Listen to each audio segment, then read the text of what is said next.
Poly Science. Hi, everyone. Thanks for joining us for another episode of Cannabis Tech Talks brought to you by Poly Science. This is Patricia Miller, managing editor of Cannabis and Tech Today.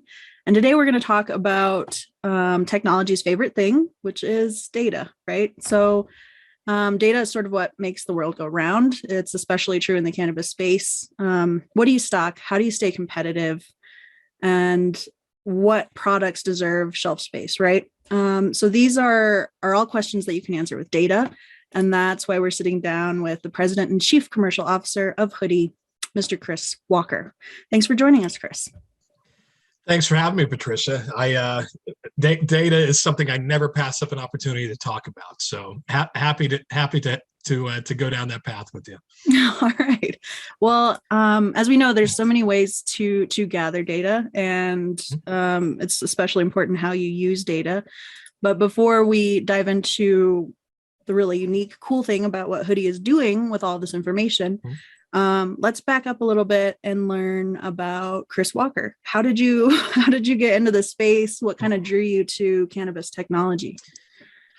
So it's, I guess it's been a long journey. I come out of the CPG world, so working with, companies like Coca-Cola and Nestle and Procter and Gamble and Unilever and all of those folks to help them make better decisions leveraging data and ultimately make more money. I was with a little company called Nielsen for many years. I ran most of their business in Australia, New Zealand, and I left about 5 years ago, started my own firm with the idea of really helping emerging channels and brands build out their CPG toolkit. And it just happened to coincide with this amazing emergence in this emerging industry of cannabis. And so, very quickly found ourselves working almost exclusively in cannabis, just helping bring, new ways of thinking and drive cultural change, leveraging all of this amazing data that they had access to, but just didn't really have the toolkit surrounding it to really drive that those data-driven decisions as opposed to the gut feel-based decisions that historically everyone starts out with.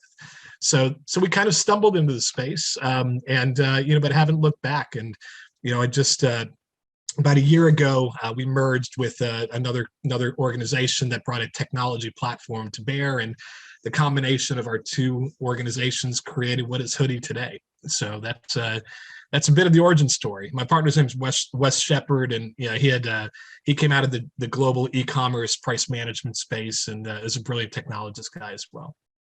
Well, so tell me what makes Hoodie unique. I know that it's really kind of cornered the market as far as being able to gather a lot of data. Can you dive into what sets it apart?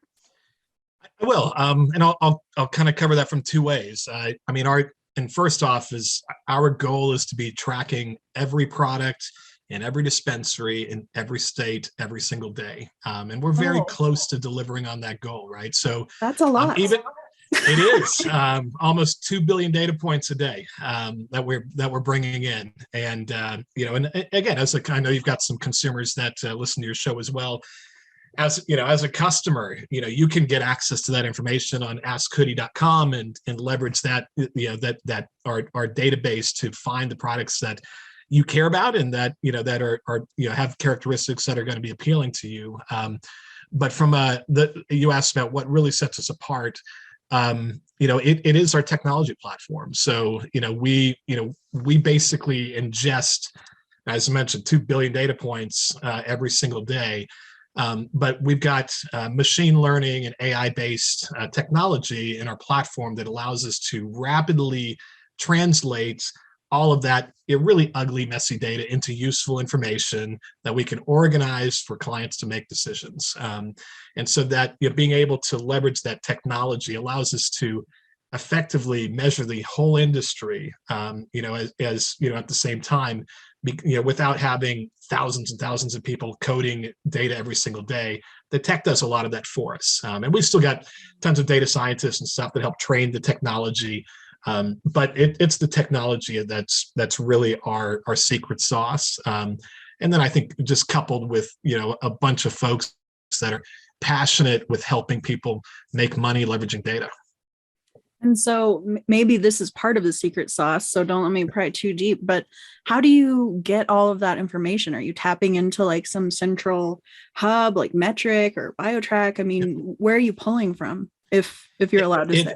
It's from everywhere, Patricia. So we do have technology partners that we've got relationships with that will send data our way. We also do data mining, so not in a dissimilar way to how Google goes out and crawls the web searching for what keywords are on a given website. We do the same for really every e-commerce menu that's in cannabis out there. And then we do we even have we've got a lot of data contributed from our clients, so they will provide us access to their information in exchange for some savings and stuff like that. And that's the old traditional Nielsen business model. And we even have cell phone data that we bring in, which is I know scary to some, but don't worry, we don't know who you are, but it does allow us to understand like how many phones are in a given dispensary at a time, and where those phones go when they're not in the dispensary. And so you get fun things like foot traffic and demography and loyalty, and a lot of really rich consumer behavior data that help clients make better decisions.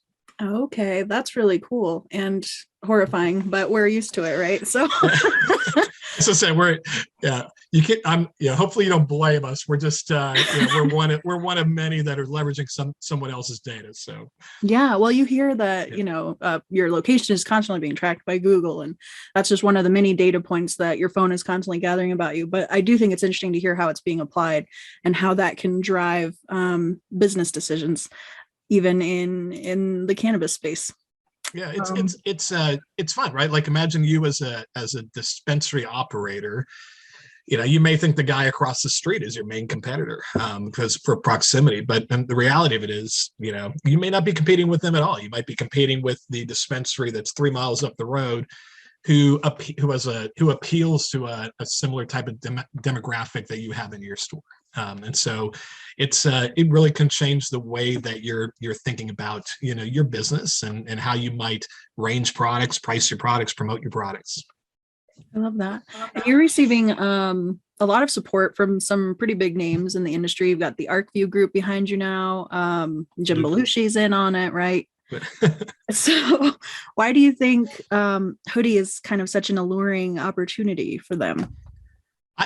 I think they like the fact that we are kind of trying to disrupt the traditional way of collecting and leveraging data. And I think that is one of the key things. And they see our technology as something that, is really disruptive in the way that we can bring in effectively census level data and organize it very rapidly. And in effectively a closed market, we have lots of vertically integrated dispensaries and brands. And so I think they value the fact that we are taking a very different approach. We're kind of going everywhere top down, as opposed to the traditional data collection model is you knock on a few doors and you say, hey, I'll give you some money for your data. And then as long as you get it, an assortment of the right doors and the right data, you can create some projections. And it's a hard model to scale. It's very expensive. And candidly, you wind up with a handful of dispensaries and brands that you're making a bunch of decisions on, and we're effectively getting everyone's data, or as much as we can, and so we can be very granular in what we're providing to our clients. And and I if there's one thing that people constantly come back to us with is that they love is that our data is so actionable, right? So we can tell a salesperson that, hey, you just ran out of stock of this product yesterday.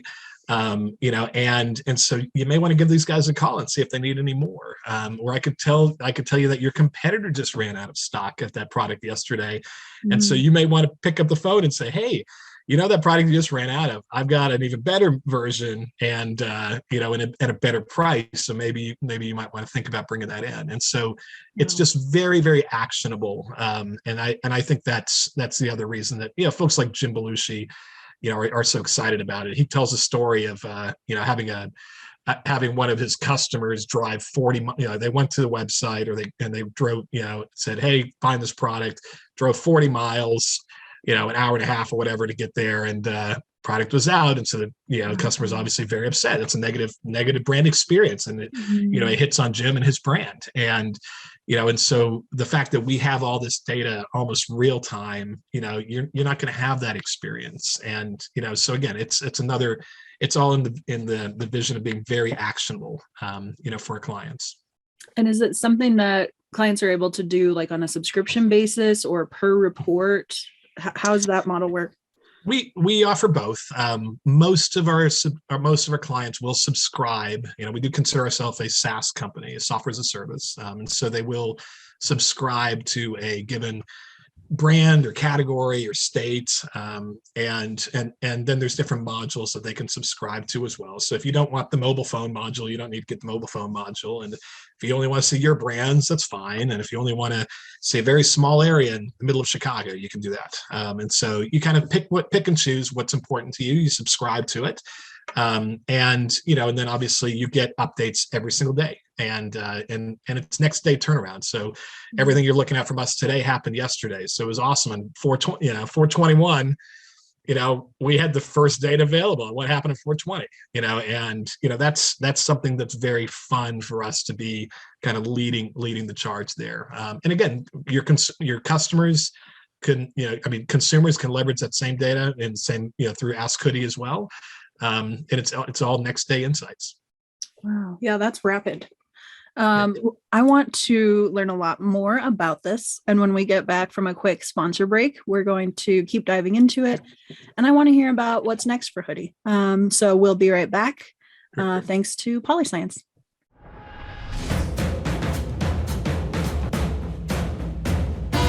Hey, hello, I'm Tommy Chong from Cheech and Chong. Wait, you didn't think people would know who I am? Durachill. This is Durachill. This is Durachill. This is Durachill. No, hey, I don't talk like that. You want me to sell this? Buy it. Try Durachill or else. If you want something really nice in your laboratory, buy Durachill. You can't go wrong.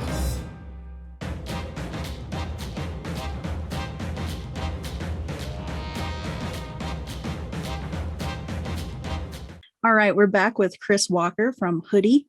And so we've been talking about data and the way that Hoodie is able to leverage like a massive amount of information from all over the country to give, you said, next day insights, which is very quick turnaround. What are some of the most interesting data points you've seen the past couple months? Are there any that stand out? Like, wow, people in this area are loving this, or? I'll talk less about specific brands and categories, but it's fun to be kind of on the leading edge of what's happening and to see and again, this is not the best consumer experience, but there's been some product recalls recently, and I was funny. I was talking to one of our clients in Pennsylvania. They'd had a bunch of recalls, and and they're like, "Kris, I don't know what's going on with this data. Like, it's going, it looks like our numbers are going way down." This is one of the managers, who's not necessarily familiar with state dynamics, and we're like, "Well, that's basically you've just lost all of those shelf placements from the recall. So they're no longer available for consumers to buy, and so it's great to be able to monitor those trends almost in real time, so you can see not only that these vapes and these strains fell off because it's not allowed to be sold, but what took their place and what happened, right? And did the consumer patterns start to change? Were new categories participating, or did just other vape brands pick it up? And that's I think where we are. We're seeing a lot of movement with our data being leveraged. The other thing is around pricing. So there's in California, there's a couple of major brands that have reasonably publicly announced that they're lowering their price, and it's interesting to see that the dispensary prices don't necessarily follow as quickly.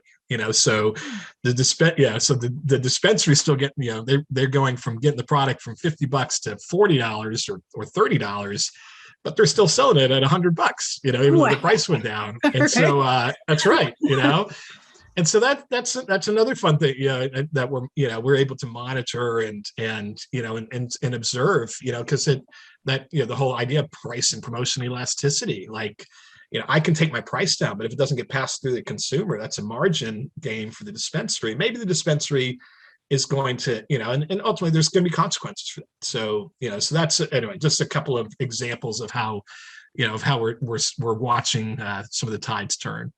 That's fascinating, especially in a big market like California. I would think that you get to see some really dramatic data just around that particular demographic or location. Like, really, what's trending, what are they purchasing in mass, and yep. How are consumers reacting? Yep. It is. And, I mean, you can see the, everyone knows the Jeter story and the infused pre-rolls. I mean, they overnight, they are, America's sweetheart. And, and you can see, it starts with one type of store and demographic, but, it tends to be a lot of the leading indicators and the early adopters that are influencers for the market. And, and they've scaled, and obviously, more power to them. They're doing an incredible job right now. And you kind of see that in the data. And there's other trends that we're seeing emerge right now around things like live rosin and, solventless rosin, and, some other exciting areas that are kind of emerging trends among specific demographic groups or specific dispensaries that cater to them, that are nice early indicators that you're going to want to follow. And so again, and the other thing we find is the state dynamics are so different. So what is happening in California may be completely different from Pennsylvania or Illinois, which is where we're based right now. Do you see that, like emerging markets that are brand new, do they tend to follow, sort of a similar trajectory as other brand new markets? And obviously very different than what you'd be consuming in California or Colorado, where those consumers are very familiar and educated with all these different ways to consume. I think it would be dramatically different, for new states like New Mexico, or whether other places are coming online. It is, and you are. It's funny because we've done a lot of exercises trying to predict, and with some level of success, right? Like, based off of, how one market is doing of a certain, type and flavor, like, can we predict what New York and New Jersey and Ohio are going to look like as they emerge? And you can do that to some extent, but there are so many nuances at the state level, not even considering like brand awareness and things like that, where it's like, folks in Ohio, they don't know about some of these brands. And so there's so many nuances between who has the licenses in the given states, the tax implication, because there's some states that have much higher taxes on certain types of products, right? And so there is some predictability. But and I've heard many others say this, but the one thing that seems certain in cannabis is the level of unpredictability, and we trying to find a written scorecard based off of the success of one given market and one given category is very difficult because there are just so many variables at play. I think we'll get there one day as we're getting more and more data, but right now it's still very unpredictable. That makes sense to me. What's Hoodie looking to do next? What challenges are you looking to overcome in the future? So there's probably 2 or 3 key areas that we're working on now. And I'll say, the first off is, and you started alluding to this, Patricia, but it's around consumer behavior. So I talked about our cell phone data, as an example, but we've got some additional data sets that are going to make it very, very useful to be able to understand like consumers' brand loyalty, right? And, wouldn't it be nice to know which consumers are really, which brands are really driving that loyalty? So like, that like, if, Jeter pre-rolls aren't on the shelf in my dispensary, I'm not going to buy anything else. And the loyalty that some brands can command, it's a differentiator. And if you're a dispensary, you need to make sure you've got those brands that are ultimately driving that loyalty in your store. Otherwise, you're going to lose those customers. Yeah. And so there's a lot of rich consumer data and consumer insights. What else? When you buy when you buy an infused pre-roll, what else are you likely buying at the same time? Are you spending more in a dispensary than if I'm only buying vape? And so there's just a lot of rich consumer data that we're going to be lighting up for our customers. That's going to be super fun. And then the other thing is there's going to be a whole bunch of new bells and whistles coming on with AskHoodie.com. And think of it as you being able to go in there and really create a profile of who you are and what kinds of things you like and what people you like. Maybe you like Jim Belushi, right? And you want to follow, and I want stuff that Jim Belushi likes, and just trying to create your own persona. And so not only can you find products that Jim likes, but you'd also have the ability to subscribe to alerts. So the minute your favorite, watermelon canna sours comes available within 5 miles of you, you get a notification, and suddenly you can get out there and buy it before it sells out. And in particular, as some of these really fun brands and strains are coming out, consumers are looking for that opportunity to grab it before it goes. And Ask Hoodie is going to be a real nice opportunity for them to do that. So those are coming soon. So for any of your listeners, you can't do all those alerts just yet, but we're super close. That's exciting. I like to think about how something like that really creates like a circular ecosystem of value, right? So it's valuable for the consumer for all the reasons you just described, but it's super valuable for brands. It's super valuable for retailers. And now they're getting that information as well. And they can make informed decisions about how they're appealing to that brand.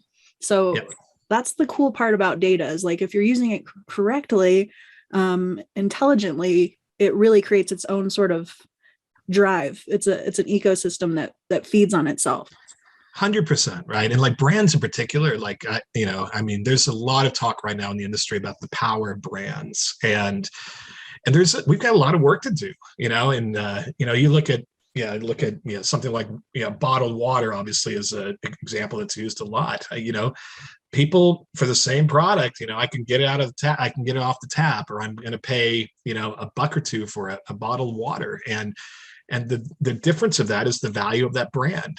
You go to candles, right? Candles or craft beer, you can buy a candle for $30. I can buy a candle for $10, or I can buy a candle for 50 cents. Yeah. Right. So what's the cannabis equivalent of that? How can I create brands, right? And if I created that $30 candle equivalent in cannabis, right, that super premium, ultra premium brand, how do I make sure my consumers can find it? And that's where our data can play such a huge role.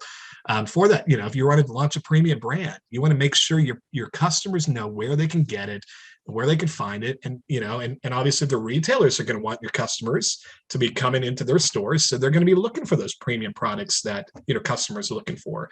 And it's the data is really that connector that makes that whole thing happen. And listen, as brands build in the industry, everyone's going to win. Like it's going to be, we need to get to the level of beer and that's, that we're not, we are still far away, but I think we're seeing the momentum really start to shift, and brands are being created. And we're just thrilled to be a part of that. There's so much science in cannabis. I love it. Yeah. So tell me, where can our readers go to learn more about Hoodie and sort of follow along and maybe eagerly await the arrival of Ask Hoodie? So you can go to askhoodie.com right now. And again, you can still find all those products that you're looking for near you. We've got the best search function available in the whole industry, across, again, every state in the US, everywhere in Canada. So askhoodie.com. If you're a business and you've got a dispensary or brand and you want to find more, check us out on hoodieanalytics.com. And it's Hoodie with HOODIE. So hoodieanalytics.com. And then we're also on all your favorite social platforms. And so, everything from Instagram to Twitter to LinkedIn. So, and it's typically under Ask Hoodie or Hoodie Analytics. Perfect. Well, I think that will wrap it up for us, Kris. I've really enjoyed chatting with you. For all of our listeners out there, if you enjoyed learning about this emerging technology and you want to learn about more, feel free to like, share, and subscribe to Cannabis Tech Talks on Apple, Spotify, Stitcher, or wherever you get your podcasts. You can also grab the latest issue of Cannabis and Tech Today at Barnes & Noble newsstands across the country, or for free online. So until next time, this has been Kris Walker and Patricia Miller. And thanks for joining us. Stay elevated out there.